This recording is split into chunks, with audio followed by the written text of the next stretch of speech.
Need on muhusukad. Nende kudumine võttis mul aega umbes 100 tundi ja ma tegin palju vigu.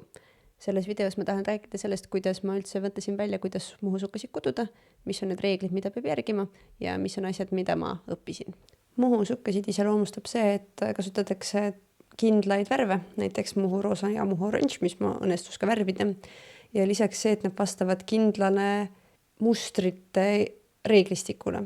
Mustrite reeglistikku mina sain raamatust Meite muhumustrid ja kombineerisin endale meeldivatest mustritest siis sukad. Et saada õige kujuga sukkasid, kasutasin ma raamatut Eesti silmuskudumine 2, sukad-sokid, Saara kirjastuse raamat.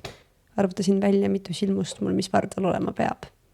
Saara kirjastusel kusjuures on ka kudumiskool, kudumisjuhendid YouTube'is olemas ja nende veebilehel ka. Ehk siis sealt ma sain juhendi, kuidas teha ülesloomist. Nii, siin on näha, kuidas minu soonik läheb. Muhusukkadel on tavaliselt 3:1 või mingi selline soonik, et ei ole selline 2:2, nagu tavaliselt olen harjunud kuduma. Praegu ma koon 1,25 suurusvarrastega.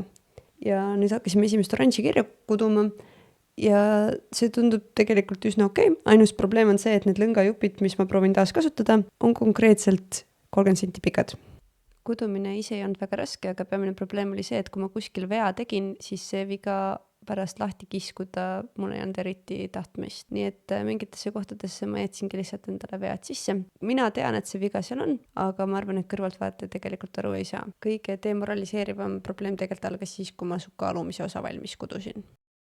Ja ennäe imet, see ei lähe mulle jalga. Ehk siis ma küll tegin selle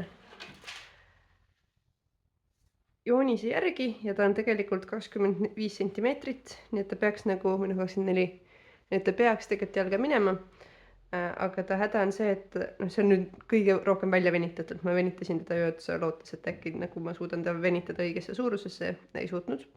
Ehk siis ta ei lähe üle kanna. Ehk siis pahklu pealt oleks nagu õige suurusega, aga kuna kand on mul umbes 35 sentimeetrit, kui pahklu on 20 sentimeetrit, siis ma pean tegema nüüd uuesti kõik selle osa, mis on suht jõhker. Läks mingi 3 tundi, et see osa teha, mis võib-olla on aeglane, aga ma teen ka esimesi muhusukkasid oma elus, nii et ma arvan, et see on vastuvõetud.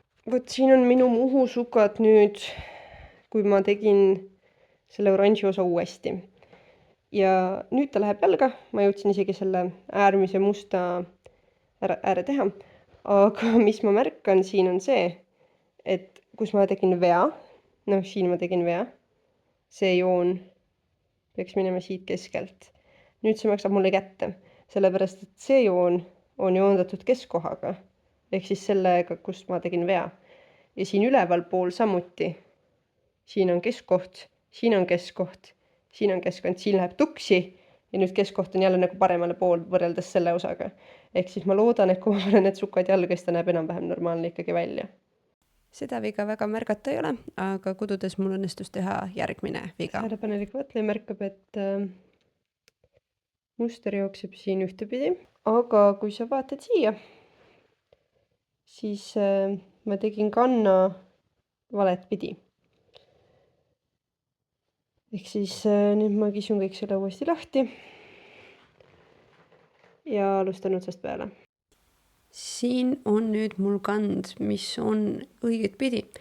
Ja mis ma otsustasin on see, et kui ma kasutasin oma hea kvaliteediga valget lõnga, et ülemist mustrit kududa, siis nüüd kui ma liigun kanna poole, ma kavatsen kasutada oma suvalõngu väiksemaid juppe nendest, et saada sellest suurest kogusest suvalõngast lahti.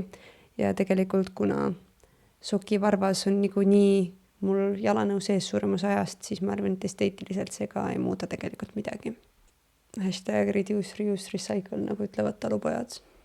Kokku kulus mul ühe suka kudumiseks umbes 50 tundi, aga sinna juurde ma ei arvuta kõike seda aega, mis mul läks lõngade pesemiseks, sorteerimiseks, värvimiseks ja lõpuks ka sukkade viimistlemiseks. Ehk siis, kas ma teeksin seda uuesti? Ilmselt mitte lähiajal, aga tegelikult see ei olnud üldse nii keeruline, kui ma arvasin, nii et ma arvan, et kõik inimesed, kes tahavad muhusukkasid endale kududa, saavad sellega hakkama. Rahvariide sukkade juurde kuuluvad loomulikult ka sukapaelad ja ma kusjuures leidsin viisi, kuidas kasutada sukapaelu täiesti tavaliste riiete juures. et kui sind huvitab Eesti Rahva Käsitöö, siis telli seda kanalit.